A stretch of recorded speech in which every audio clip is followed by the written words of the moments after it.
संपूर्ण देशवासियों को, संपूर्ण सनातनियों को श्री हनुमान जी महाराज के प्रागट्य की बहुत बहुत बधाई हो। शिव जी का अंश स्वरूप भगवान श्री हनुमान जी महाराज प्रकट हुए। दीपक जल रहा है, दीप जल रहा है, उसको घी की जरूरत है। अब जलते हुए दीपक को घी की जरूरत पड़ती है।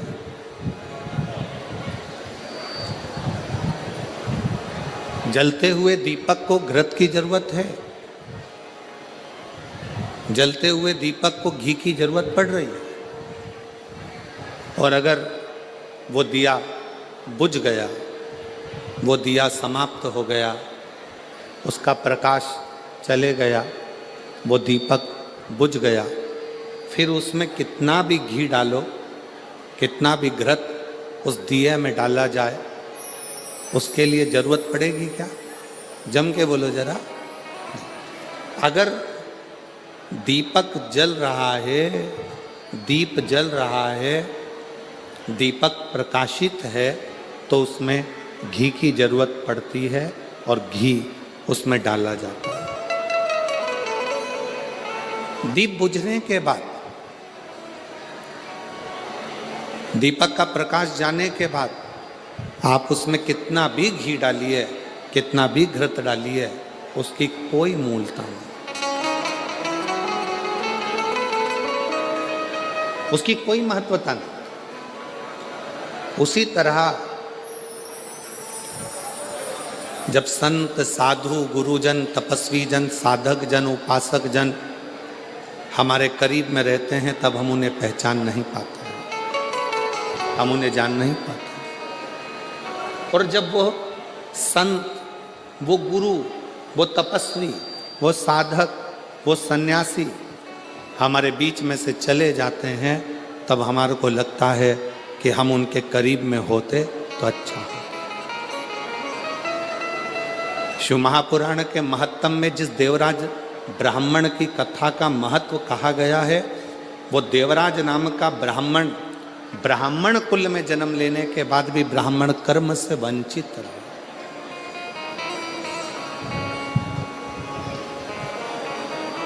अपने कुल में, अच्छे कुल में जन्म लेने के बाद भी वो ब्राह्मण कर्म से वंचित रहे।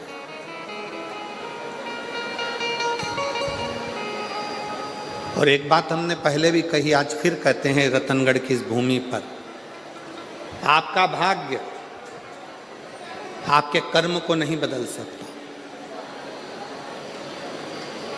आपका भाग्य आपके कर्म को नहीं बदल सकता।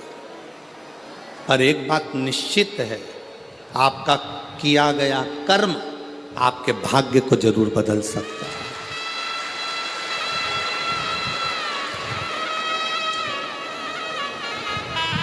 भाग्य कर्म नहीं बदलेगा।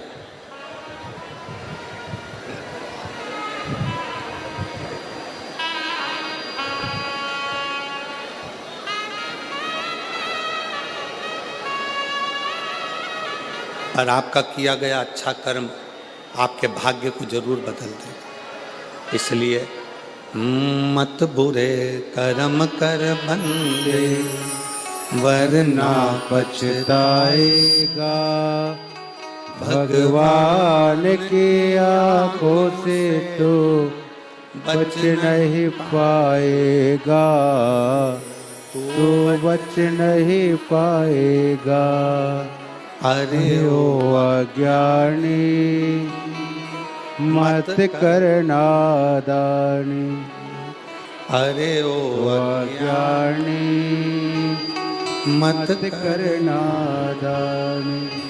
तेरे कर्म का फल भी तू ही पाएगा, जैसा किया तूने तेरे आगे आएगा।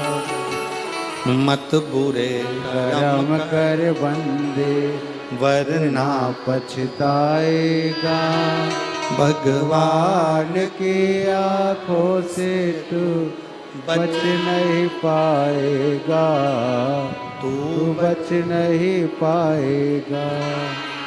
आपका भाग्य आपके कर्म को नहीं बदलेगा, पर आपका कर्म आपके भाग्य को बदल कर रख देगा। श्रेष्ठ कर्म करो।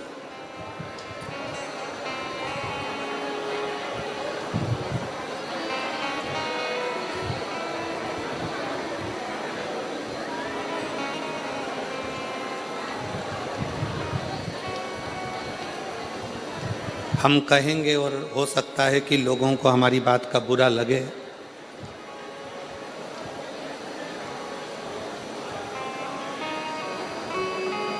पूर्व में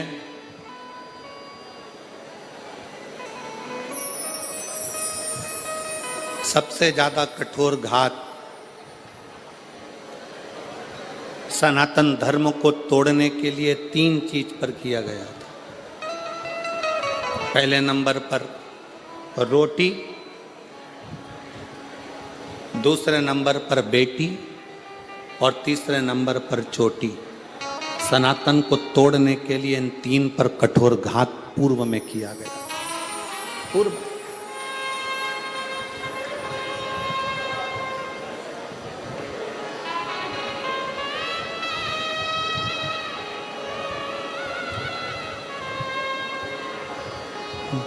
बड़ा विचित्र कठोर घात किया था।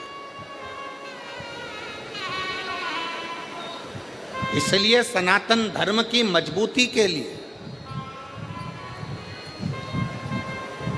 बेटी, रोटी और चोटी, इन 3 को बचाने का प्रयास करो तो सनातन धर्म अपने आप मजबूत होते चले जाए।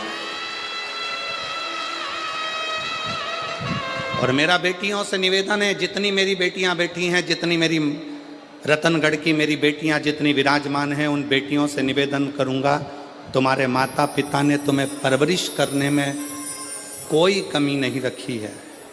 तुम्हारे माता पिता ने, और जितने आस्था चैनल पर सुन रहे हैं, जितने फेसबुक यूट्यूब पर कथा श्रवण कर रहे हैं, उनसे भी कहूँगा, मेरी बेटियों, तुम्हारे माता पिता ने तुम्हारी परवरिश करने में, तुम्हारी पढ़ाई कराने में, तुम्हें बड़ा करने में, तुम्हें वस्त्र पहनाने में कोई कमी नहीं रखी। अच्छे कॉलेज में भेजने में कोई कमी नहीं रखी। तुम्हें छोटे से गांव से उठाकर जयपुर तक, जोधपुर तक पढ़ने के लिए भेजा। पर मेरी बेटियों से निवेदन है, अपने माता पिता का सिर मत झुकने देना, उनके संस्कारों का स्मरण करते। जब एक अच्छे कुल की बेटी किन्हीं विधर्मियों के पास जाती हैं, जब एक अच्छे कुल की बेटी किन्हीं विधर्मियों के पास पहुंच जाती हैं, जरा सा बॉडी शॉडी देखकर, जरा सा गाड़ी का डीजल पेट्रोल देखकर वो बहल जाती हैं, और आखिरी में उन बेटियों के टुकड़े जब फ्रिज में और अटैची में मिलते हैं तो दिल भी दहल जाता है कि ये बेटियों की दशा है। थोड़ा समझिए, सनातन धर्म की मजबूती का क्रम है बेटी, रोटी और चोटी। रोटी से मतलब है अपना खान पान, अपना भोजन।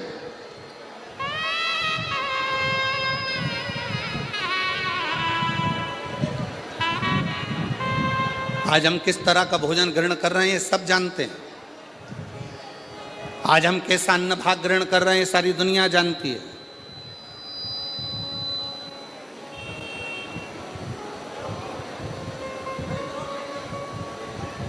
तीनों बच नहीं पाए। मेरे देव अधिदेव महादेव ने, मेरे शंकर भगवान ने, मेरे उघड़दानी ने, मेरे शंभू ने, मेरे शिव ने, जब अमरनाथ जी की गुफा में माता पार्वती जी को लेकर मेरे शंकर भगवान अमरनाथ की गुफा में अमर कथा कहने के लिए बैठे हैं,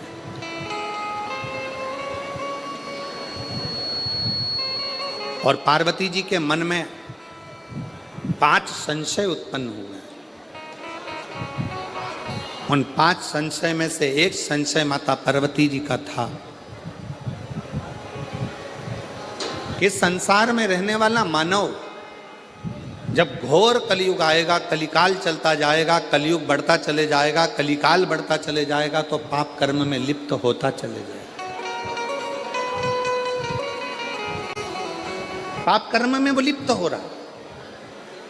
संसार में ऐसा कलिकाल में कोई जन्म नहीं लेगा जिससे हाथ से, जिसके शरीर के द्वारा, जिसकी वाणी के द्वारा, जिसकी चित्त वृत्ति के द्वारा, जिसके नयन के द्वारा, जिसके हृदय के द्वारा, जिसके श्रवण के द्वारा पाप कर्म ना हुआ। ऐसा कोई नहीं जन्मा।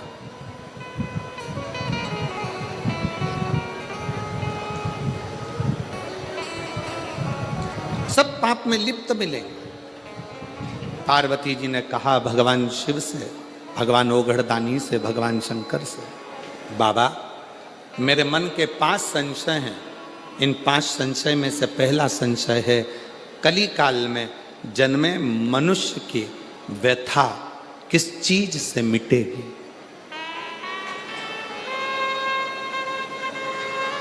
क्या करे कलयुग का मानव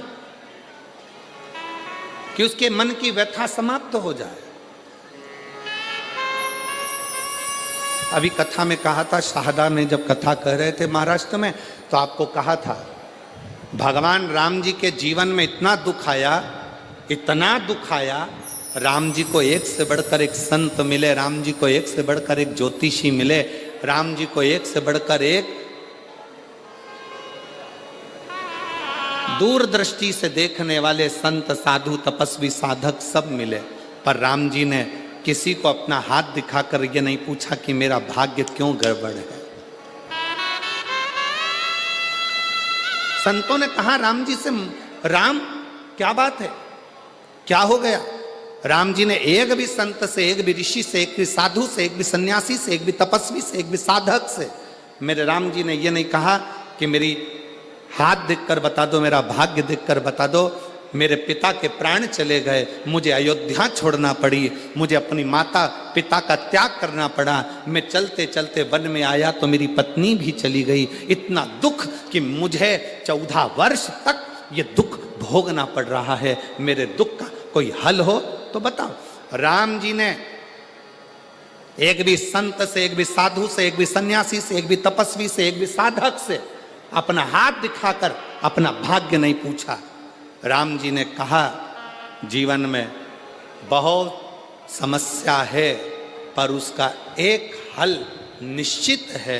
और वो हल कौन सा है, जो तुलसी बाबा ने भी अपनी रामचरितमानस में लिखा कि कलयुग केवल नाम आधारा। तुलसी बाबा ने भी अपनी रामचरितमानस में लिख दिया कि कलयुग में केवल एक नाम की आधारशिला है। राम जी ने पूछा कोई ऐसा कर्म बता दीजिए, कोई क्या बताए। हाथ में भाग्य देखकर राम जी ने ये नहीं पूछा कि मेरा दुख क्यों आ रहा है, तकलीफ क्यों आ रही, कष्ट क्यों आ रहा है, कितने साल तकलीफ रहेगी, कितने साल दुख रहेगा, ये कितने साल भोगना पड़ेगा, ये राम जी ने नहीं पूछा। राम जी ने तो जाते से प्रणाम कर कर ऋषियों ने पूछा राघव आपको क्या चाहिए। राम जी ने कहा मुझे शंकर की कथा का रसतत्व ग्रहण करा दो, क्योंकि मेरे जीवन की व्यथा को शिव कथा समाप्त कर सकती। मेरे जीवन की व्यथा को केवल शिव कथा समाप्त कर सकती। और मेरी जीजियां, जितनी रतनगढ़ की मेरी बहनें बैठी हैं, जितने मेरे जीजा बैठे हैं, जितनी बेटियां बैठी हैं, जितने बेटा बैठे हैं, जितनी मेरी माताएं बैठी हैं, आपसे निवेदन करूंगा, कार्यकर्ता अपना काम करेंगे, चिल्लाएंगे भी, सीटी भी बजाएंगे, बोलेंगे भी, तुम्हारे पास में खड़े होकर बातचीत भी करेंगे। आपका एक काम है, सिर पे पल्लू लेके उसके पांव पड़ करके देना। मैं 2 घंटे 3 घंटे मुझे कथा सुन लेने दे, इसके लिए मैं तरस रही थी और इंतजार कर रही थी इस कथा के लिए। मुझे सुनना, केवल श्रवण करना। पास में बैठी तुम्हारी बहन, तुम्हारी सहेली भी अगर तुमसे बात करे तो उसको हाथ जोड़ कर कह देना। एक दिन कथा टीवी पर नहीं आई, एक दिन कथा रतनगढ़ में नहीं हुई तो बेचैनी बढ़ गई कि हम रतनगढ़ वालों का कौन सा पुण्य थोड़ा थोड़ा कम हो गया था, ऐसा क्या हो रहा था जो हम कथा से वंचित हो रहे थे। पर ईमानदारी से बोलूं, रतनगढ़ वालों का पुण्य कम नहीं हुआ है। रतनगढ़ वालों की पूरी परीक्षा मेरे शंकर भगवान ने ली है और परीक्षा में पास हुए। पुण्य कम नहीं हुआ, रतनगढ़ वालों का पुण्य 4 गुना बढ़ा, उनकी बेचैनी 4 गुना बढ़ी, उनकी परीक्षा 4 गुना बढ़ी। और वो एक लाइन कहते हैं ना, तुझसे मिलने के लिए तेरी कसम, एक मुलाकात जरूर। पूरी इंतजार करते रहे। अपने अपने छोराओं से कहा, देखो जरा मोबाइल पे, देखो जरा कथा हो रही क्या, देखो जरा कथा हो रही है क्या, देखो जरा कथा हो रही है क्या, देखो जरा कथा हो रही है क्या। हम लाहौटी जी कहाँ बैठे हैं?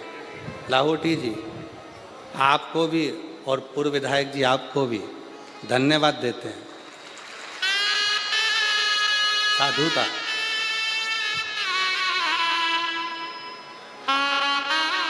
लाहौटी जी, अगर कोई दूसरा जजमान होता ना तो हार गया होता।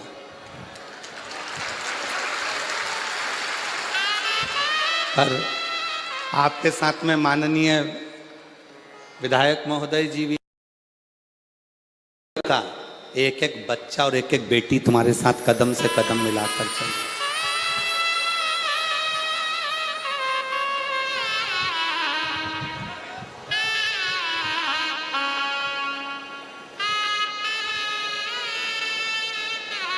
और मेरे भोले तेरा सहारा है,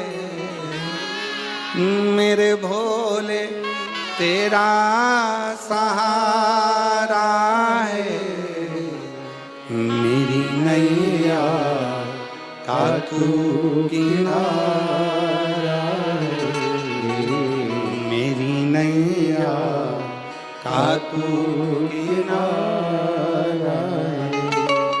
मेरे बाबा तुझे पुकारा है, मेरे बाबा तुझे पुकारा है, मेरी नैया का तू किनारा है, मेरी नैया का तू किनारा। राम जी ने कहा कि मुझे शिव की कथा सुना दो तो मेरी व्यथा समाप्त हो जाएगी। बस यही कथा शिव पुराण की कथी है। आपको जो 5 दिन मिले हैं, इस कथा को इतने प्रेम से सुनना कि तुम्हारे जीवन का सारा दुख, सारी व्यथा समाप्त हो जाए और शिव तुम्हारी झोली में खुशियां भर जाए। बोल बम का नारा है। इतना धीरा बोलेगे तो कल्याण तुम्हारा। बोल बम का नारा है। श्री शिवाय। शिव तत्व को जान। एक पत्र है, देखिए, हम ज्यादा पढ़ नहीं पाए पत्रों को।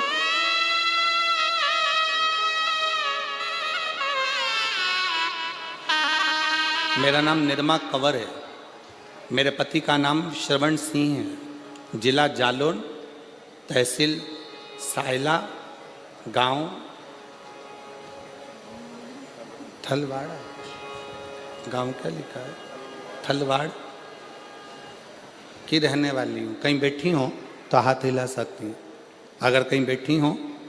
मेरा नाम निर्मा कंवर, मेरे पति का नाम श्रवण सिंह है।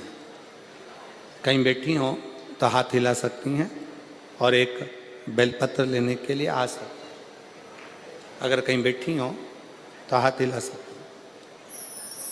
जिला जानौर से हैं, तहसील सायला से, गांव थलवाड़ा से। एक लोटे जल का मैं क्या वर्णन करूं गुरुदेव। मेरे पति के शरीर में लीवर पर सूजन बताई तथा बाद में कैंसर का भाग भी बता दिया। कैंसर का भाग भी बताया। शरीर के कंधे में पानी भरा गया।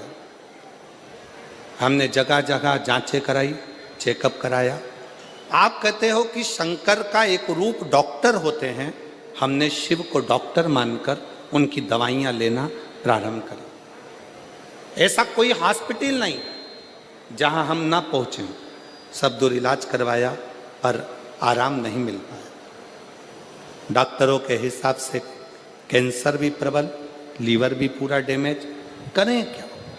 तब हमारे एक रिश्तेदार ने हमसे कहा, टीवी पर कथा आती आस्था चैनल पर, वो महाराज एक लोटा जल शंकर को चढ़ाने का बोलता है।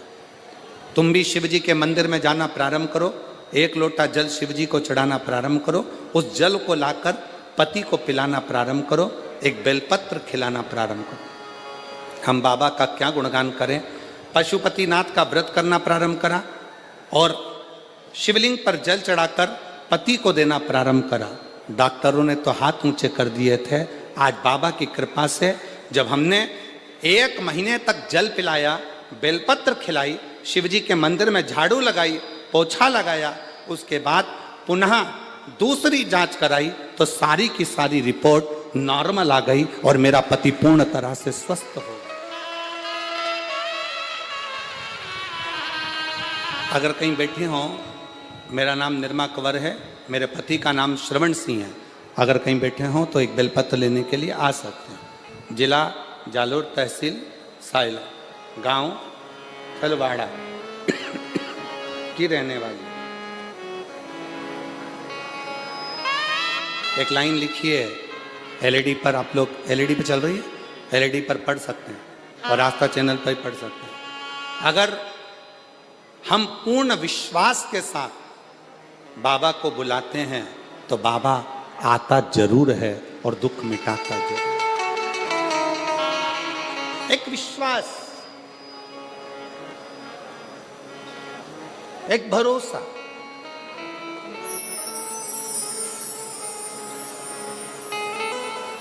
तुलसी बाबा ने कहा अपनी भाषा में कि कलयुग केवल, जम के बोलो या, कलयुग केवल नाम धारा। कलिकाल में नाम की महत्वता को बढ़ाओ, जपो भजो, किसी आडंबर में ना पड़ते हुए, किसी दिखावे में ना पड़ते हुए।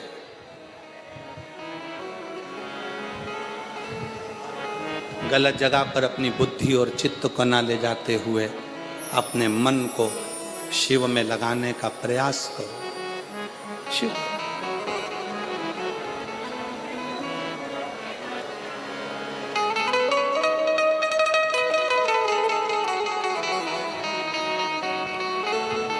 उसको भजो।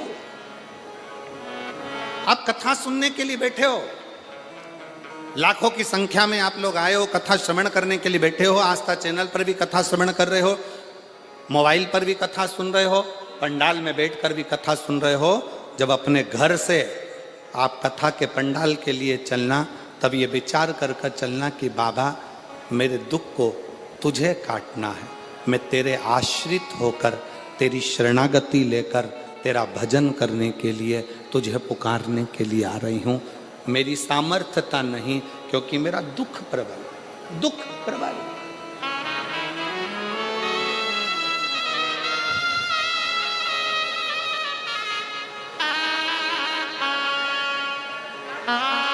एक महिला बैठी है जिसकी 3 लड़कियां हैं।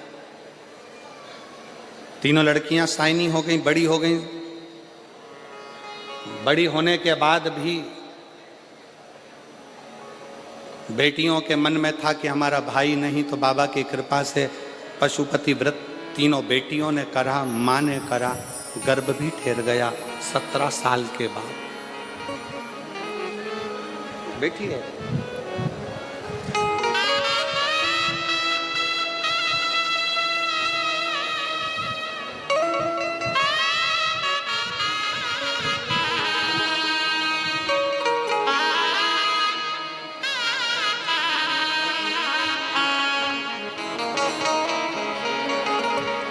सबसे पहले मैं लाहौटी परिवार का धन्यवाद देना चाहती हूँ, जिन्होंने रतनगढ़ में शिव महापुराण की कथा को करवाकर हम सभी को शिव जी से मिलन करवाया। मेरा नाम, पति का नाम तपेश्वर स्वामी है। मैं गांव सातड़ा, जिला चुरू की निवासी हूँ। मेरी शादी 2008 में हुई थी। कहीं बैठी हों तो आप आ सकती हैं, एक बेलपत्र लेने के लिए आ सकती हैं। और अगर बच्चा साथ में आया हो तो उसको भी ला सकती हैं। आप ही हैं, आ जाइए, आ जाओ। मेरा नाम नर्मदा स्वामी, पति का नाम तपेश्वर स्वामी, चुरू जिला, गांव सातड़ा से। बेटियां हैं 3। सबने मिलकर पशुपतिनाथ का व्रत एक पुत्र की कामना से करा, पर गर्भ में बच्चे दानी में छोटी छोटी बहुत सारी गठानें थी, जिन गठानों के कारण बस संतान का सुख नहीं मिल सकता था। डॉक्टर ने कह दिया गर्भ अगर ठहरेगा तो ये गठानों के कारण तुम्हारा बच्चा पूर्ण नहीं होगा, इसको गिरा दीजिए। अब इतने साल के बाद बच्चा ठहरा है, फिर कैसे गिरा दे? गठान भी गर्भाशय में ढेर सारी। डॉक्टर ने कहा पहले इसका ऑपरेशन कराओ, फिर बच्चे को जन्म।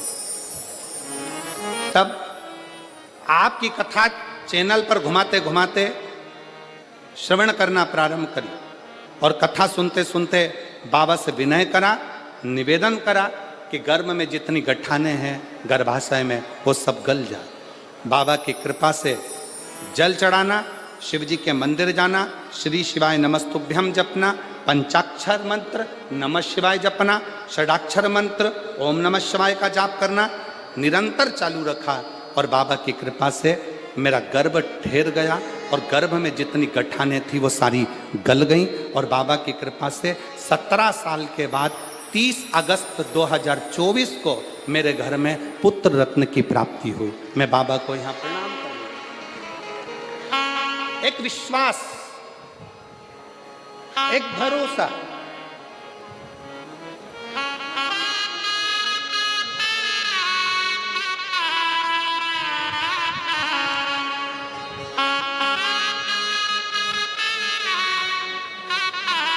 आप जिस भाव से भगवान को भजते हो, बाबा उस भाव से प्राप्त होता है।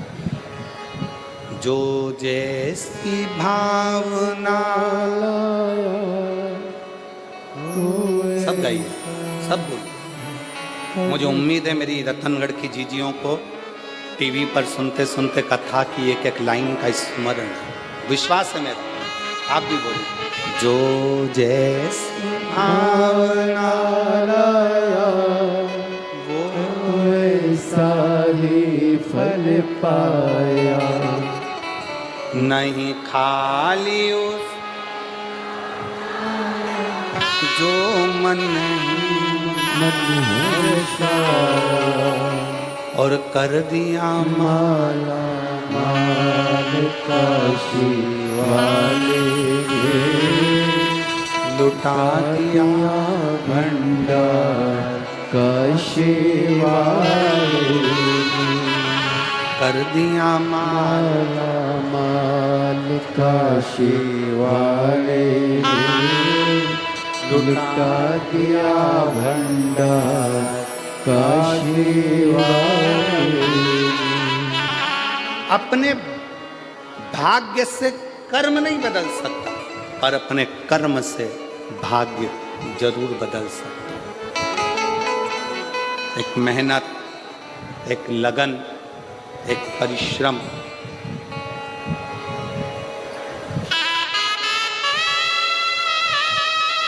दो चीजों पर कभी भरोसा मत करो। दो चीजों पर कभी भरोसा मत करो। पहले नंबर का घर में लगा हुआ पानी के टंकी का नल, और दूसरे नंबर पर कल। क्या क्या? जब तक नल चालू है तब तक पानी भी पी लो, और जो आज चल रहा है इसमें अलमस्त होकर जी लो। कल का कोई भरोसा नहीं। क्या भरोसा, क्या भरोसा?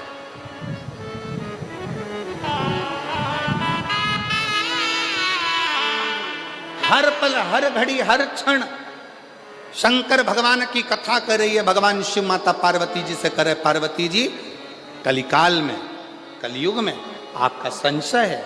5 संशय में से पहला संशय तुम्हारा कि इस कलिकाल से हमें, इस कलयुग में हमारे संशयों की, हमारी समस्याओं की मुक्ति कैसे हो? तो कहा केवल कथा हमारे संशय को समाप्त कर देती है।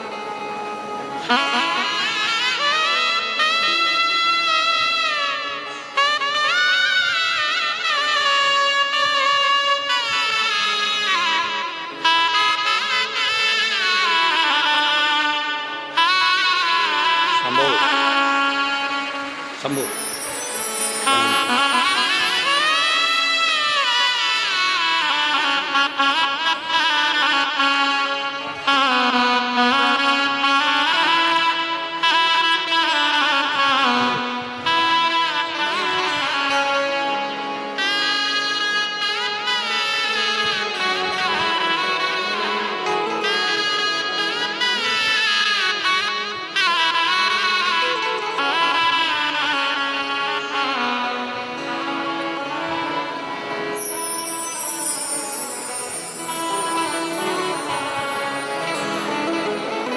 डॉक्टर ने कह दिया था कि गर्भ में गठाने ज़्यादा हैं, बच्चे को गिरा दो, पर शिव का चढ़ाया गया एक लोटा जल सारी समस्या का हल। शंकर की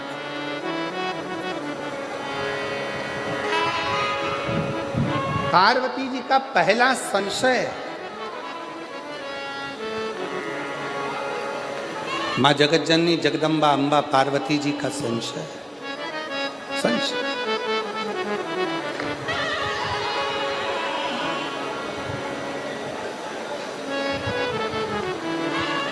और मेरा संशय यह है कि कली काल में जन्म लेने वाले मनुष्य की जिंदगी में बहुत संघर्ष हो, बहुत संघर्ष।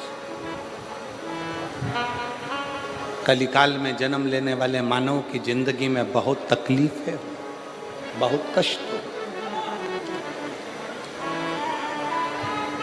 वो कैसे मिले, वो कैसे समाप्त हो?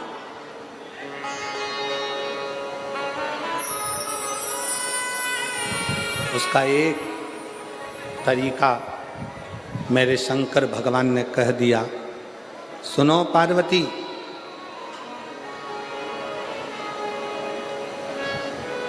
कलिकाल में जन्म लेने वाला मानव जब पूर्ण समर्पण के साथ मुझे भजेगा, पूर्ण समर्पण के साथ,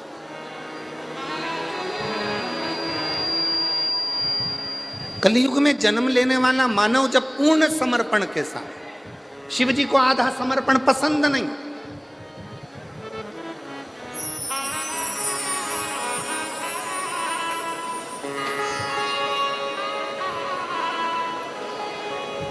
किसी भी देवता को आधा चावल का दाना चढ़ेगा स्वीकार कर लेंगे, आधी वस्तु चढ़ेगी स्वीकार कर लेंगे, पर केवल एक देव अधिदेव महादेव ऐसे हैं जिन्हें बहुत सारा नहीं चाहिए। चावल का अगर एक दाना भी तुम चढ़ा रहे हो तो वो पूर्ण चाहिए, पूर्ण, उसमें अधूरा नहीं चाहिए। इसलिए पशुपतिनाथ का जो व्रत होता है, अगर माताएं पशुपतिनाथ का व्रत करती हैं तो पशुपतिनाथ के व्रत का एक नियम बड़ा प्रबल है कि आपने पशुपतिनाथ के व्रत के लिए जो प्रसाद बनाया है, खीर बनाई या सीरा बनाया, हलवा बनाया, या आपने मीठा भात बनाया, या आपने चूरमा बनाया, या आपने लड्डू बनाया, या जो भी सामग्री आपने प्रसाद में बनाई है, वो प्रसाद में जितनी सामग्री कढ़ैया में बनाई है वो कढ़ाई की पूरी सामग्री मंदिर जाती है। उसमें से ऐसा नहीं कि मैं आधी सामग्री मंदिर ले जाऊं, उसके 3 हिस्से कर दूंगी, भगवान को भोग लगा दूंगी और आधी सामग्री बच्चों के लिए छोड़कर चली जाऊं, ना, भगवान उसको स्वीकार नहीं करते। शिव को पूर्ण चाहिए। आधा समर्पण मेरे शंकर को प्रियता नहीं है, पूर्ण समर्पण।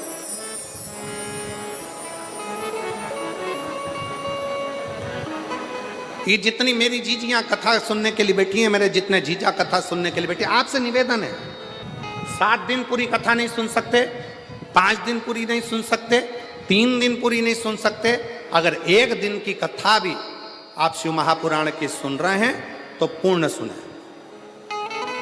कथा व्यास के आने से पहले, कथावाचक के आने से पहले कथा के पंडाल में बैठें और कथा पूर्ण विराम होने के बाद जब आरती हो, कर्पूर गौरम हो, तब बाबा को प्रणाम कर कर जमीन को, उस रज को नमन कर कर, जिस रज पर बैठकर आप इतने भाव से भगवान की कथा का रस तत्व ग्रहण कर रहे हैं, उस भूमि को नमन कर कर अपने हृदय से लगाकर शिव से प्रार्थना कर कर फिर अपने अपने गंतव्य की ओर जाएं, पूर्णता में सुनो, अधूरी नहीं,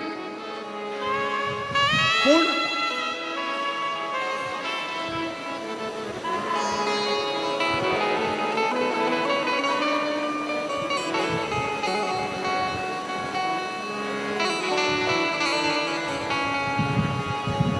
और जब हम पूर्णता में कथा का रस तत्व ग्रहण करेंगे तो शिव पूर्णता में देगा।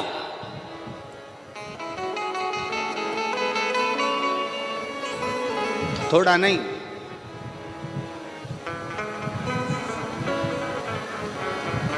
देवता देते हैं पल्ला झाड़ कर और महादेव देते हैं छप्पर फाड़ कर, थोड़ा नहीं देता। मेरा ओ घड़दानी, मेरा शंकर, मेरा त्रिकालदर्शी, मेरा कैलाशी, मेरा विनाशी, मेरा शिव, मेरा त्रिपुंड धारी, त्रिशूलधारी, त्रिनेत्रधारी, त्रिलोकी का नाथ मेरा शंभु जब भी देता है थोड़ा बहुत नहीं देता, बहुत बहुत।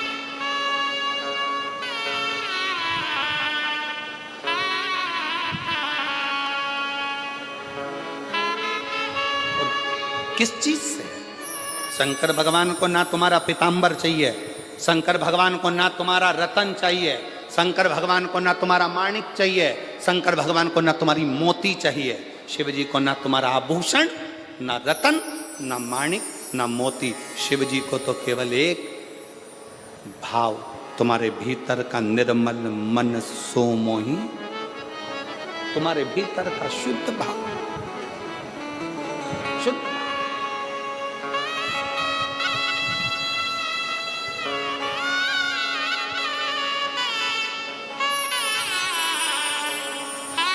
इसी राजस्थान की मीरा माँ, मीराबाई,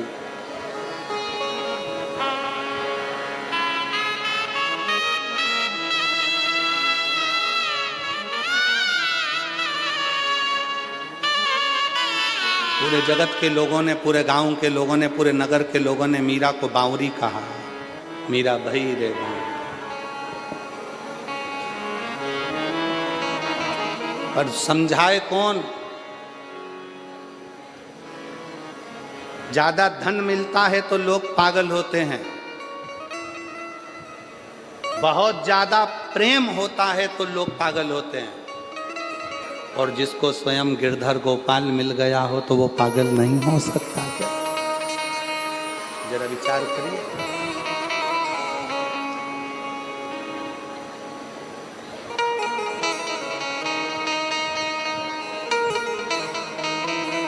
कितनी अलमस्ती। मीराबाई वृंदावन घूमने चली गई और वृंदावन में जाकर एक दरवाजे पर लिखा था, एक संत के द्वार पर। पहली बार मीराबाई ब्रज गई, वृंदावन गई, और ब्रज में मीराबाई ने प्रवेश करा और संत के दरवाजे पर लिखा था कि हमारे गुरु जी ने, हमारे संत ने आज तक किसी स्त्री का मुख नहीं देखा। पोस्टर लगा था, लिखा हुआ था, हमारे संत ने, हमारे गुरु ने, हमारे महाराज ने आज तक किसी स्त्री का मुख नहीं देखा। मीराबाई उसको पढ़ ली, पढ़कर करताल वीणा उठाकर मीराबाई अंदर जाने लगी। जैसी अंदर जाने लगी तो गुरुजी के चेलों ने रोक दिया। पागल हो गई, मीरा बावरी हो गई, दरवाजे पर पढ़ा नहीं तूने? क्या लिखा है? मीराबाई ने कहा, दरवाजे पर मैंने पढ़ लिया, लिखा है हमारे संत ने, हमारे गुरु ने आज तक जन्म से लेके अभी तक किसी स्त्री का मुख नहीं देखा, तो फिर क्यों अंदर जा रही है? करताल बजाती बजाती बस कहने लगी कि मुझे गुरु जी से एक प्रश्न करना है, फिर वापिस आ जाऊंगी।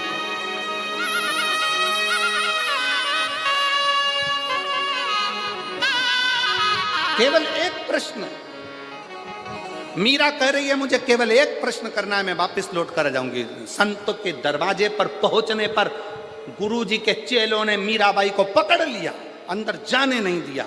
मीराबाई छुड़ाई हाथ, करताल बजाती बजाती मीराबाई संत के दरवाजे पर अंदर प्रवेश कर गई और संत के सामने जाकर मीरा गिरधर को याद कर कर स्मरण कर कर पुकारने लगी। जैसे ही पुकारा वैसे ही संत के नेत्र खुल गए। संत के नेत्र खुले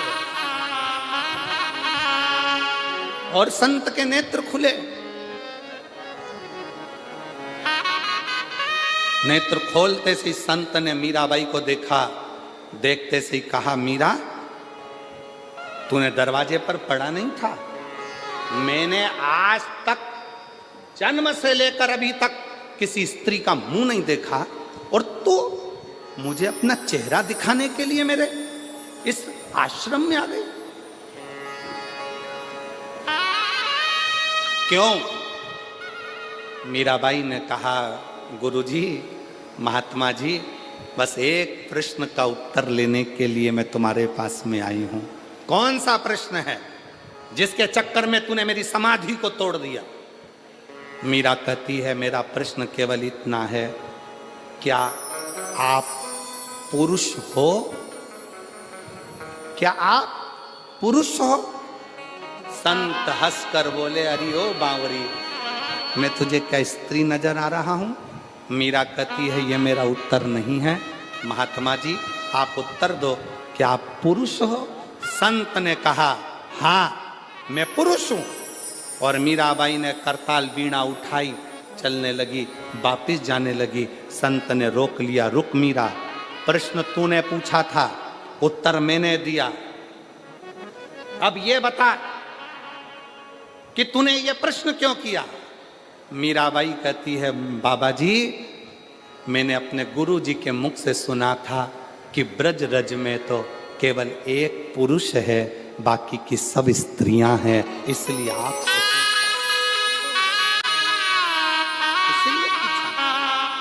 ब्रज की भूमि में केवल एक पुरुष है और वो कृष्ण है, बाकी की सब गोपियां हैं।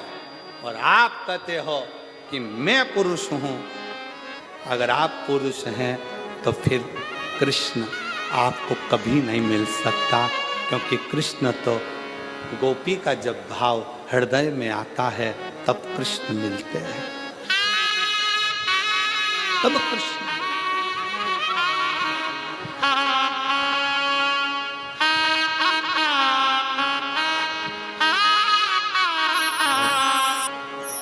एक चरित्र भाव कहें,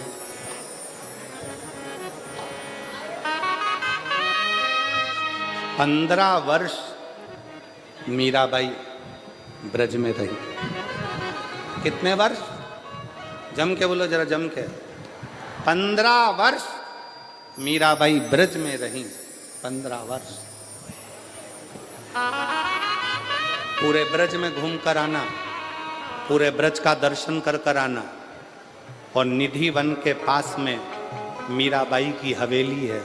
एक बार पूरा ब्रज घूम लेना और एक बार निधि वन के पास में दरवाजे पर लिखा है मीराबाई की हवेली। 15 साल मीराबाई उस हवेली में रहकर कृष्ण को पुकारती थी। मीरा की आंख से आंसू बहते थे और कृष्ण पास में बैठकर आंसुओं को पोंछते थे। वो भारत की भूमि पर केवल एक ही स्थान है, वो मीरा की हवेली है। और मेरा विश्वास कहता है रतनगढ़ के लोग वहां होकर आए होंगे, मेरा भरोसा करता। कौन कौन गए हो वहां? ब्रज में मीराबाई की हवेली में कभी पांव रख कर देखना। ब्रज में निधि वन के नजदीक में कभी मीराबाई की हवेली में जाकर देखना। मीराबाई की हवेली में जब आप जाओगे, सीढ़ी चढ़कर जब आप उसकी हवेली में, मीराबाई की हवेली में जब पहुंचोगे, आपको ऐसा लगेगा कि पास में से कोई गिरधर, कोई कृष्ण, कोई पुकारता हुआ आ रहा है और हमसे मिलकर जा रहा है। मिलकर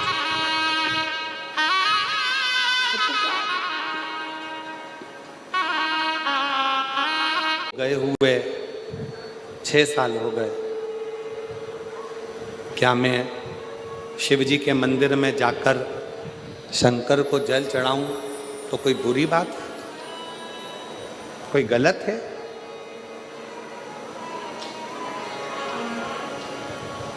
शिव महापुराण में अगर आप लोग कभी स्कंद पुराण का काशी खंड का अध्ययन करें और शिव महापुराण को अगर दिल से गीता प्रेस गोरखपुर की शिव पुराण को घर लेकर आओ, उसको पढ़ो, अध्ययन करो। आप सब तो भाई श्री की भूमि से हो।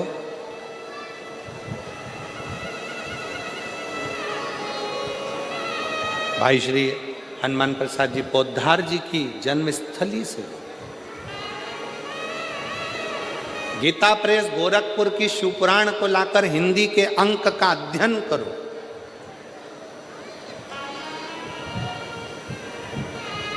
स्कंद पुराण का काशी खंड का अध्ययन करो, देवी भागवत का अध्ययन करो, लिंग पुराण का अध्ययन करो। एक एक पुराण का श्रेष्ठता से जब आप अध्ययन करेंगे तो शंकर पार्वती जी का एक संवाद जो काशी में नंदन वन में शंकर जी ने पार्वती जी से कहा, उस संवाद का स्मरण आपकी बुद्धि में रहेगा। बुद्धि में रहेगा कि एक स्त्री, एक नारी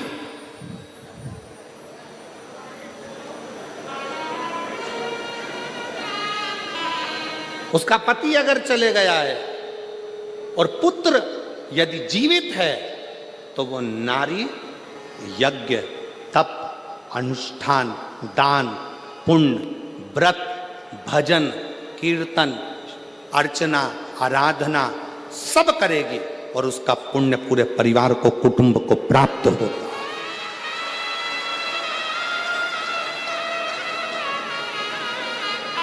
कौन कहता है कि पति चले गया तो मंदिर मत जाना, पूजन मत करना, अर्चना मत करना, आराधना मत करना, शिव स्तुति मत करना, व्रत मत करना, भगवान का भजन मत करना, कीर्तन मत करना? कौन कहता?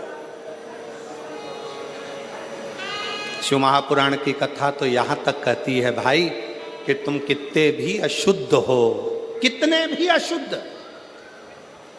पापों से घिरे हुए हो, पाप कर्म से लिप्त हो, कितने भी अशुद्ध हो, फिर भी भगवान का नाम लेने में कोई पाप नहीं लगता।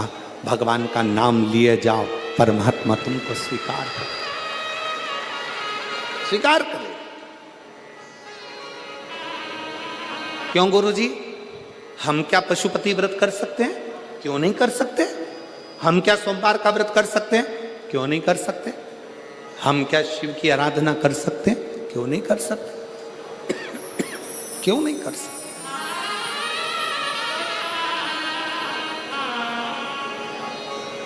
सुनो, आराधना, अर्चना, स्मरण, शिव की भक्ति कभी खाली ना जाए, कभी।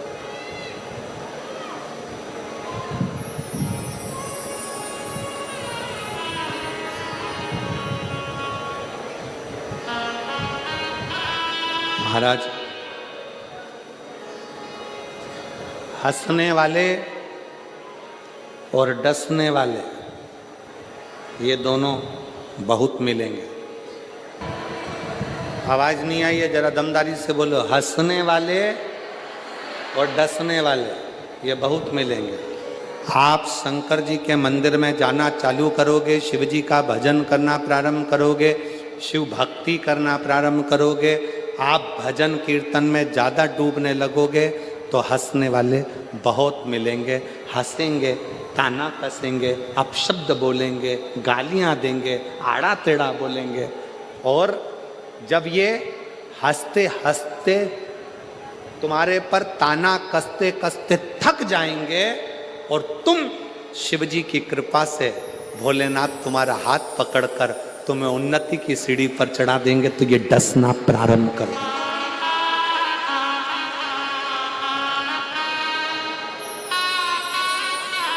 फिर ये डसना प्रारंभ करेंगे कैसे चोट पहुंचाई जाए, कैसे तकलीफ दी जाए, कैसे कष्ट दिया जाए, फिर ये धीरे धीरे डसना प्रारंभ। एक पत्र है, देखिए,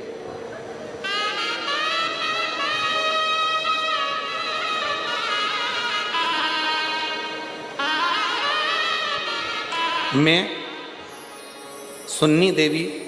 मुन्नी देवी प्रजापत, पति का नाम राजकुमार प्रजापत, मेरा मोबाइल नंबर ये है। मैं राजस्थान के रतनगढ़ की निवासी हूँ। रतनगढ़ में ही कथा चल रही है और मैं यहीं रहती हूँ। कहीं बैठी हो तो हाथ हिला सकती हूँ। अगर कहीं बैठी हो, मैं मुन्नी देवी प्रजापत, पति का नाम राजकुमार प्रजापत, मोबाइल नंबर ये है। कहीं बैठी हो तो हाथ हिला सकती हैं। आ रही हैं? आ जाइए, आ जाइए, आ जाइए। मैं यहीं राजस्थान के रतनगढ़ की निवासी हूँ। एक लोटे जल का मैं क्या गुणगान करूं गुरुदेव। पत्र को आप लोग एलईडी पर पढ़ सकते हैं, आस्था चैनल पर पढ़ सकते हैं। एक लोटे जल का मैं क्या गुणगान करूं गुरुदेव। मेरे चेस्ट में गठान थी। मैंने सोनोग्राफी कराई तो डॉक्टर ने कहा कि ये गठान साधारण नहीं है।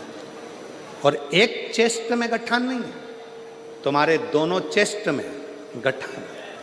और गठान भी छोटी मोटी नहीं है, ये बड़ी गठान है और बड़ी बीमारी के भी चांस लग रहा है। सुनकर थोड़ी घबराहट हो गई।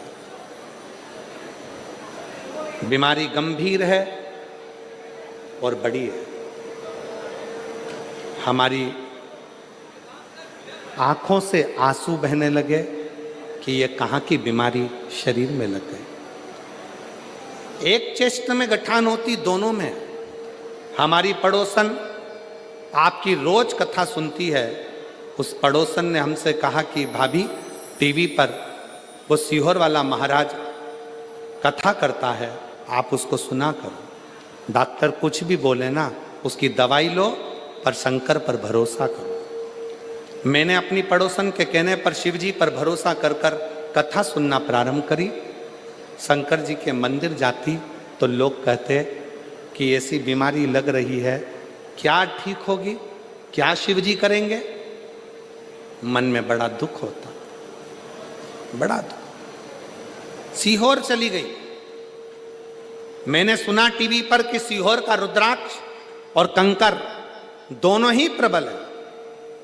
डॉक्टर को कहा कि ऑपरेशन अभी नहीं करा सकती, मुझे एक मौका दो। मैं सीहोर गई, रुद्राक्ष लाई।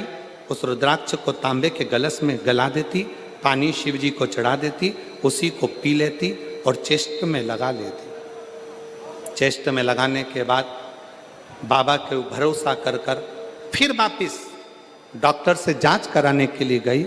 आज मैं बाबा की कृपा से, डॉक्टर ने भी कह दिया तुम्हारी सारी रिपोर्ट नॉर्मल है और तुम। मैं बाबा को प्रणाम करने के लिए आई हूं, मैं बाबा को नमन करने के लिए आई हूं।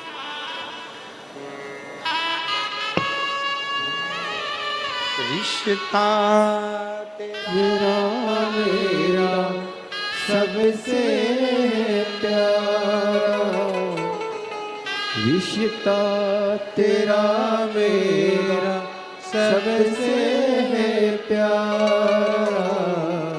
तू मेरा बाबा, मैं हूँ तेरा लाला, मैं हूँ तेरा।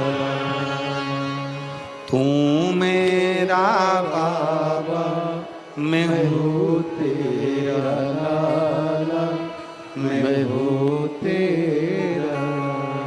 एक विश्वास, दो मिलेंगे आपको, एक हंसने वाले, दूसरे हंसने दो। आग लगे बस्ती में, जरा जम के बोलो, अपन रहो मस्ती। क्या किसको रोइए, चादर तान के सोइए। टेंशन लेके अपन कौन सी जिंदगी अपनी अच्छी कर लेंगे। पति दुकान से आता है, मुंह उतरा रहता है, क्या हो गया, आज नौकर नहीं है। फिर आया। आज क्या हो गया? ग्राहक नहीं आया। अब क्या हो गया? व्यापारी माल नहीं भेज रहा। अब क्या हो गया? पैसा अटक गया। जब देखो जब मुंह उतरा, रोज चेहरा उतरा रहता है प्रतिदिन, और रोज का जीवन हम ऐसे ही काटते चले जा रहे हैं। दुख हमारे जीवन में समाहित होते चले जा रहे हैं। हम मुस्कुराना भूल गए, हम हंसना भूल गए। शिव पुराण की कथा कहती है, तुमसे तो अच्छा तुम्हारे दरवाजे पर आने वाला भिखारी है, जो भीख मांगता है तुमसे, तुम्हारे दरवाजे पे खड़े होके कुल्फी खरीद के चूस कर खाता है।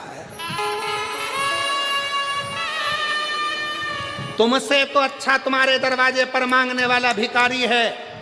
टाइम पे भोजन करता है, टाइम पे नाश्ता करता है, भीख मांग कर खाता है, रोड पर सोता है और चैन की जिंदगी रहता है। एक तुम एसी के कमरे में सोने के बाद, डनलप के गद्दे पर सोने के बाद भी नींद की गोली खाना पड़ रही है, तो भी रात को 3 बजे उल्लू की तरह उठ के बैठे हो। नींद नहीं। काय का जी? तुम्हारे दरवाजे से भीख मांग कर लेकर गया, बाहर खड़े होकर आइसक्रीम खा रहा। तुम्हारे दरवाजे से भीख मांग कर लेकर गया, समोसा कचौड़ी खा रहा, और तू अपना पेट काट कर अभी भूख लग रही है बहुत तेज, पर दरवाजे पर ग्राहक खड़ा है। बस ये ग्राहक निपटे फिर खाना खाऊंगा, ये ग्राहक निपटे फिर खाना खाऊंगा। इंतजार करते रोटी के डब्बे में रोटी भी कह रही है, कब खाएगा सेठ जी? या तो तू खा ले या मैं तुझे खा लूं।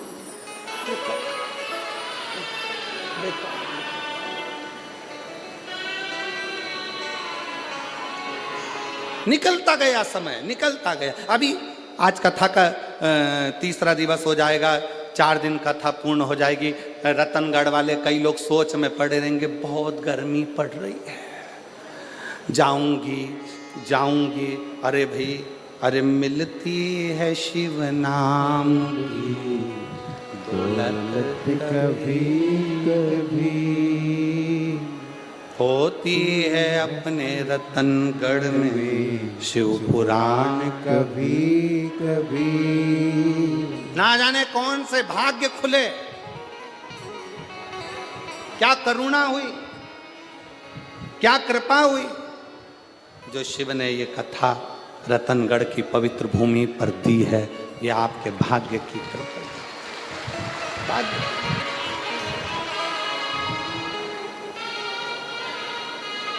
और फिर भी इंतजार में, गर्मी बहुत तेज। काया को पाके तुम कभी अभिमान ना करो,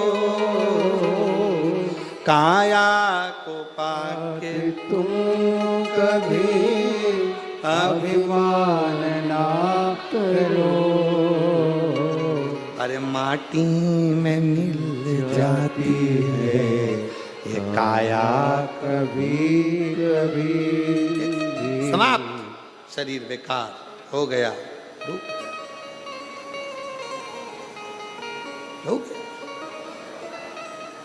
करो भजन उसका, स्मरण उसका, चिंतन उसका।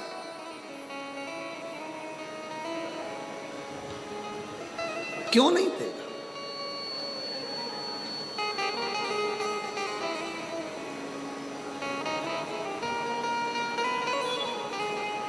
हंसेंगे लोग, ताना देंगे लोग।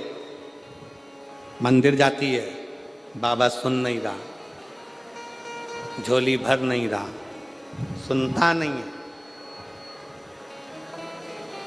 ताने देंगे लोग, अपशब्द कहेंगे लोग, आड़ा टेढ़ा बोलेंगे लोग। बाबा सुन नहीं रहा, सुन नहीं। अपशब्द बोलने वाले अपशब्द कहेंगे, आड़ा टेढ़ा बोलने वाले बोलते रहेंगे। पर तुम यदि शंकर के मंदिर में झाड़ू लगा रहे हो, पोछा लगा रहे हो, सेवा कर रहे हो, एक लोटा जल समर्पित कर रहे हो, शिव महापुराण की कथा में आए हुए दूर दूर से आए इन शिव भक्तों का मुख झूठा करा रहे हो, किसी भी भाव से तुम उनकी सेवा में लगे हो, समझ लेना 3 महीने के अंदर मेरा बाबा तेरी झोली जरूर भरेगा। एक विश्वास, मानो तो मैं गंगा मां हूं, ना मानो तो बहता। आप मानो तो शिव है, ना मानो तो कंकर शंकर, ना मानो तो कंकर।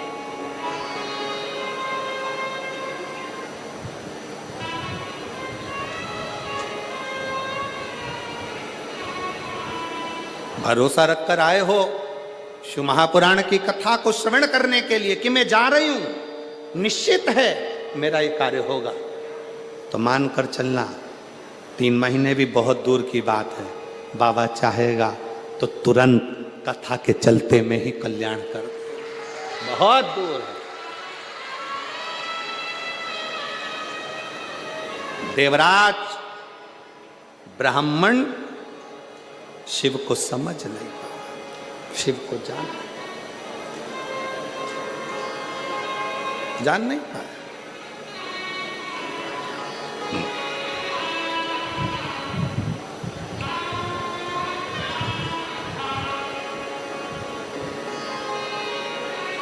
ऐसे कई लोग ताना देते हैं, अपशब्द कहते हैं, आड़ा टेढ़ा बोलते हैं, ताने पर ताना देते हैं, पर घबराना नहीं है। हम तो बाबा के भरोसे, हम तो बाबा के भरोसे चलते हैं। ये दुनिया वाले जलते हैं, ये दुनिया वाले जलते हैं, हम तो बाबा के भरोसे चलते हैं। शिव के प्रति आश्रित हो। मेरा आस महादेव है, मेरे पास महादेव है, और मेरा विश्वास भी महादेव है। वो मुझे डूबने नहीं देगा, वो डूबने नहीं देगा।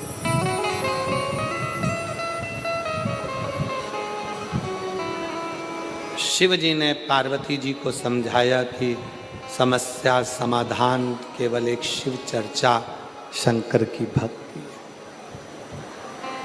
कोई तुमसे कहे कि शिव जी को जल मत चढ़ाओ, शंकर के मंदिर मत जाओ, भगवान का नाम मत लो, शिव तत्व का स्मरण मत करो, जो बुरी बात कहे उसका संग छोड़ दो और अच्छे संग की ओर बढ़ो, अच्छे संग।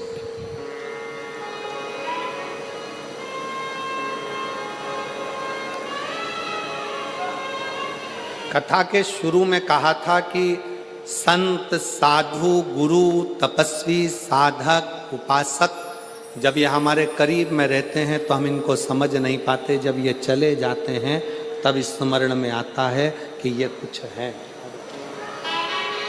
तब समझ में आता।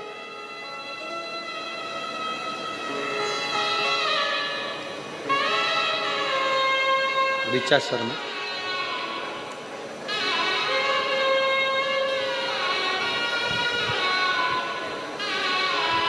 शंभू,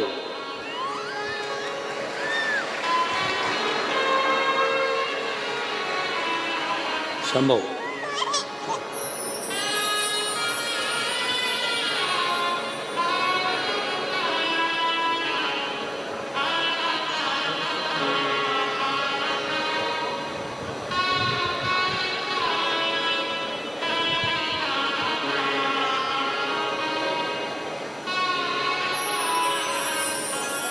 ये दुनिया वाले जलते हैं, ये दुनिया वाले जलते हैं, हम तो बाबा बाबा के भरोसे चलते हैं, डमरू वाले के भरोसे चलते हैं, काशी वाले के भरोसे चलते हैं, हम तो बाबा के भरोसे चलते हैं। आप उसके आश्रित हो जाओ, आश्रित।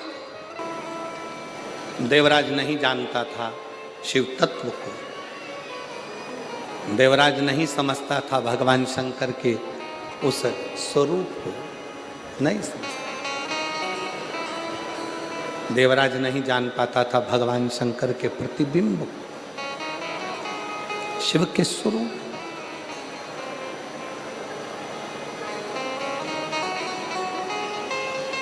महाराज, ब्राह्मण कुल में जन्म ले लेना और ब्राह्मण कुल में जन्म लेने के बाद भी ब्राह्मण तत्व से वंचित रहना, वंचित, पहचान नहीं पाता। चोरी का धन है, शरीर में ताप है, बहुत तेज बुखार आ रहा है, एक नर्तकी के कहने पर, एक नर्तकी के कहने पर रानी के गले का हार चुरा कर लेकर जा रहा है और शरीर तप रहा, शरीर में तप रहा, तप रहा।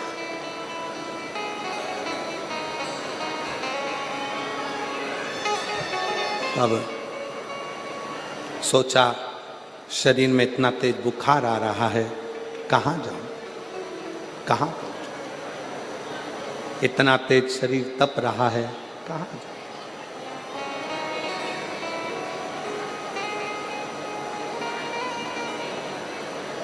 सामने एक टूटा सा शिवालय दिखा, शिव मंदिर टूटा सा, और टूटे से उस शिवालय में प्रवेश कर गया, टूटे से उस शिवालय में प्रवेश कर गया। उसको स्मरण नहीं था देवराज नाम के ब्राह्मण की माता रोज शिवालय में जाकर शंकर की आराधना करती है, रोज शिव मंदिर जाती है, रोज अर्चना करती है, रोज भजन पूजन करती है। और देवराज नाम के ब्राह्मण की माता के मरने के बाद ये देवराज ब्राह्मण कुल में जन्म लेने के बाद भी शिव को जान नहीं पाया। जिसके घर की माता के इतने संस्कार थे, उन संस्कारों से, उन संस्कारों में घिर नहीं पाया, उन संस्कारों से वंचित रहा, वंचित।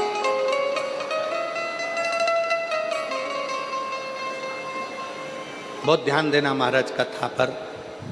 बहुत दूर दूर से आप लोग आए हैं तपती हुई गर्मी में, 100, 200, 500 रुपये खर्च कर कर, ऑटो का 25-50 रुपये लगाकर यहाँ तक पहुँचे हो। बहुत ध्यान से झोली भर कर इस कथा को रखना, झोली भर कर। बांटने वाले पानी भी बांटने आएंगे, बिस्कुट भी बांटने आएंगे, टॉफ़ी भी बांटने आएंगे, खाने का सामान भी बांटने आएंगे। वो लेने के चक्कर में इसको मत छोड़ देना। अगर ये छूट गई तो समझ लो पानी की बोतल और बिस्कुट और टॉफ़ी तो कभी भी मिल सकती, ये ना छूट। बड़ी मुश्किल से मिली है रतनगढ़ को, बहुत सावधानी से इसका स्मरण करिए, बहुत सावधानी। एक बात हम कहना चाहेंगे, हमने बचपन में सीखा है, आपने भी देखा होगा, आप भी माँ हो, बच्चे को माँ अपनी गोदी से जब नीचे उतारती है तो बच्चा ऐसे ही नहीं उतर जाता। पहले उसके हाथ में झुनझुना पकड़ा देती है, खिलौना पकड़ा देती है। बच्चा जब खेलने में लग जाता है तो माँ उसको धीरे से गोदी से उतार देती है। उसी तरह शिव पुराण भी है। मन कथा में लगा है, बैठे शंकर जी की गोदी में हो, इतने में कोई आकर तुम्हारे हाथ में झुनझुना पकड़ा जाएगा, और तुम्हारे हाथ में जैसी झुनझुना आया तो शंकर भगवान तुम्हें धीरे से कथा में से तुम्हारे मन को हटा देंगे, क्योंकि शिव जी को मालूम है अगर पूरी कथा सुन लेगी तो जो मांगेगी मुझे देना पड़ेगा, इसलिए इसको थोड़ा सा हटाओ, सरकाओ,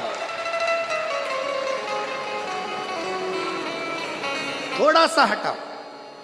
एक बहन बैठी है जिसके घर में 13 साल तक औलाद नहीं हुई, 13 साल तक, पत्र है उसका, देखो।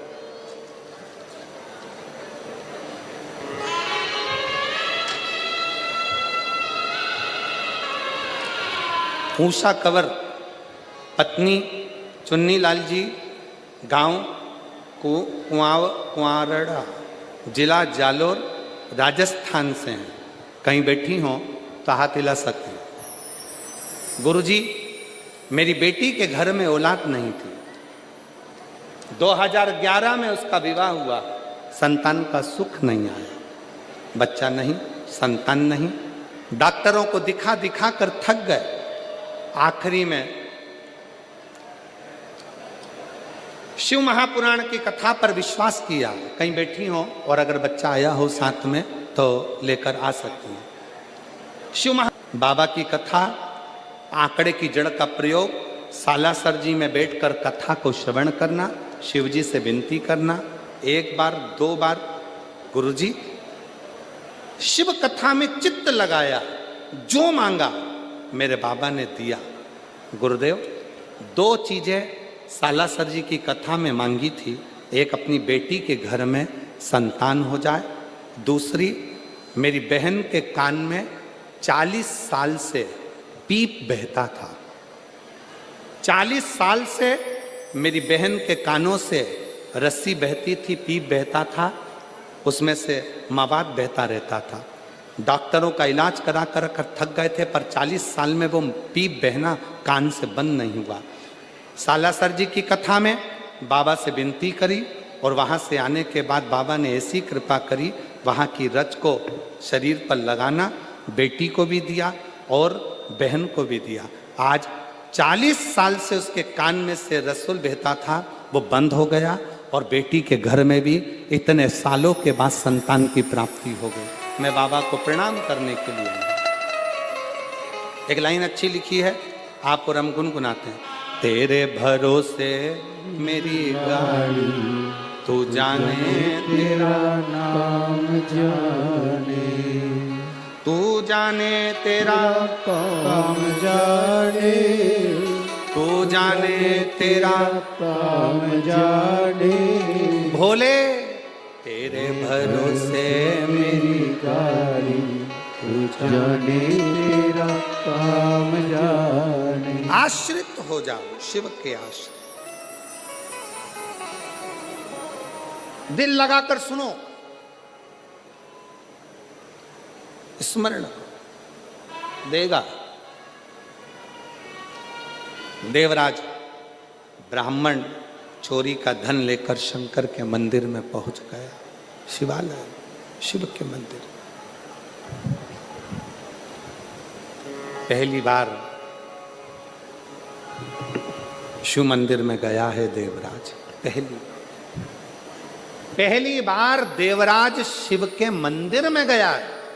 शिव पुराण की कथा कहती है, शंकर का शिवालय, शंकर के मंदिर में आप अगर जाना चालू करे हो, शिव महापुराण की कथा को सुनना प्रारंभ करे हो, या कथा के पंडाल में पहली बार पहुँचे हो, तो समझ लेना कि मेरे भोलेनाथ ने तुझे उन्नति की ओर बढ़ाना है, इसलिए तुम्हें कथा के पंडाल तक लेकर पहुँच। देवराज पहली बार देवराज शिवालय तक पहुंचा है। शिवालय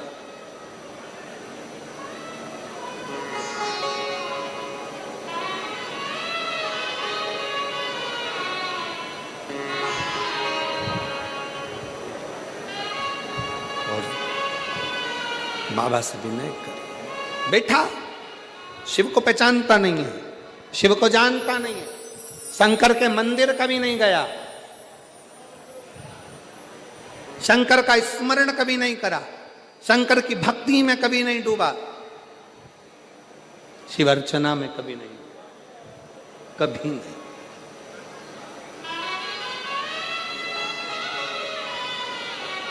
जाकर बैठ गया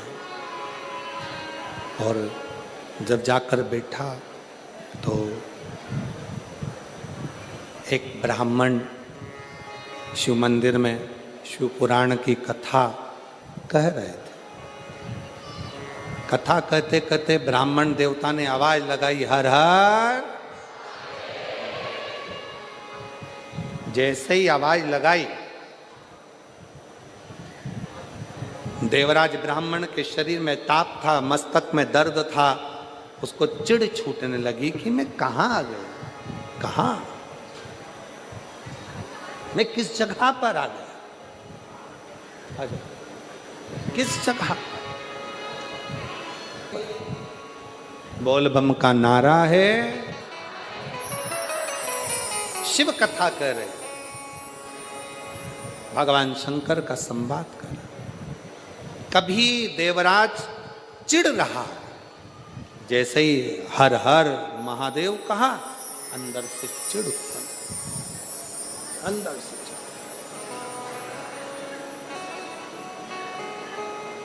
क्रोध आ रहा, पर उसको यह नहीं मालूम कि वो कहां पहुंच गया, किसकी शरण में है, किसकी शरण, किस स्थान पर पहुंच गया, ये उसको अंदाजा नहीं। किस, बस हृदय से शिव की शरण आ गया, शिव की शरण। और बन सके शंकर भगवान से इतना जरूर कहना कि जीवन दिया है आपने, मेरा ये शरीर जब तक चले मैं आपकी सेवा करता रहूं, सेवा सारी उम्र करूं तेरी सेवा, सारी। देवा महादेवा, ओ देवा महादेवा, बाबा देवादिदेव महादेव भगवान शिव, ओगरदानी, प्रकालदर्शी, कैलाशी, विनाशी शंकर की पवित्र कथा कह रही है, शिव तत्व कह रहा है। देवराज के मन में उलझन उत्पन्न हुई, बाहर निकल गए और देवराज मंदिर को छोड़कर जैसे ही बाहर निकला, एक बेलपत्र के वृक्ष के नीचे देवराज पहुंचते से ही उसके प्राण छूट गए, उसके प्राण गए। देवराज के जैसे ही प्राण गए, स्वयं शिव देवराज को लेने के लिए, देवराज के मन में एक संशय उत्पन्न हो गया, मैं पापी, चोरी करा, ब्राह्मण कुल में जन्म लेने के बाद भी अच्छा कर्म नहीं करा, भटकता रहा, फिर भी मेरे को लेने शंकर जी आए हैं, ये कारण क्या? स्वयं शिव जी ने कहा, देवराज एक तो एक क्षण की शिव पुराण की कथा सुनी, दूसरा बेलपत्र की छांव में प्राण छूटे, तीसरा तेरी माँ शंकर के शिवालय में जाकर एक लोटा जल चढ़ाती रही। जो स्त्री, जो नारी शंकर के मंदिर में जाकर एक लोटा जल चढ़ाती है, वो अपने मायके और ससुराल के 71 पीढ़ी को पार उतार देती है। ये फल है। एक बिंदुक नाम का ब्राह्मण, जिसकी धर्म पत्नी का नाम चंचूला था। और ध्यान देना,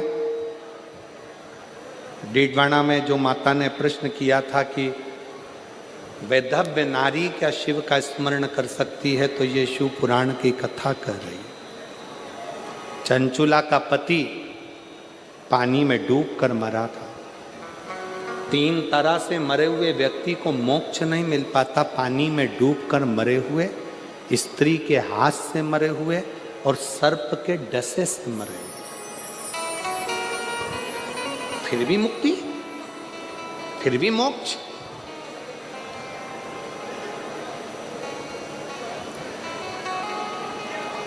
चंचुला देवी पति के प्राण छूट गए, अंतिम संस्कार कर दिया, पर प्रेत की योनि में बिंदु भटक रहा। चंचुला ने काशी का वास करा। शिव पुराण की कथा कहती है, अगर कोई काशी में जाकर निवास करता है तो शिव उसके हृदय में निवास करते हैं।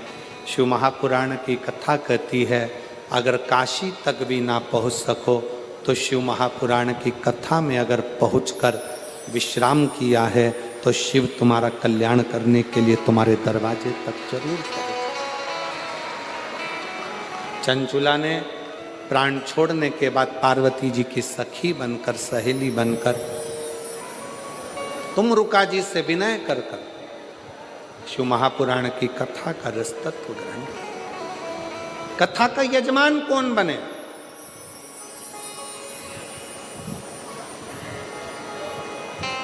कौन बने? तब स्वयं शंकर भगवान और पार्वती जी 16 दिन तक शिव और पार्वती जी ने श्रृंगार करा। ईश्वर जी और गोरा जी बनकर, गणा और गौर बनकर 16 दिन श्रृंगार कर कर यजमान पद ग्रहण किया और शिव पुराण के यजमान बनकर कथा का रस तत्व ग्रहण। पहले के लोग जब गणगौर की पूजन होती थी, ईश्वर जी गोरा जी पूजाते थे, तो सास से बहुओं पूछती थी ये कौन है? तो कहे शंकर और पार्वती है। फिर बहुएं पूछती थी मम्मी शंकर पार्वती जी ने इतना सुंदर स्वरूप क्यों धारण करा? तो सासुओं ने उसका उत्तर नहीं दे पाती थी। पर जब से लोगों ने शिव पुराण की कथा सुनी है, तब से लोगों के मन में ये बात आ गई कि ईश्वर जी और गोरा जी शंकर की कथा के यजमान बने थे। 16 दिन श्रृंगार करा था, 16 दिन की गंगोर के साथ ईश्वर जी और गोरा जी कथा का रस तत्व ग्रहण करते हैं। पधार रहे हैं ईश्वर जी, गोरा जी, जोरदार ताली बजाकर स्वागत करें ईश्वर जी और गोरा जी।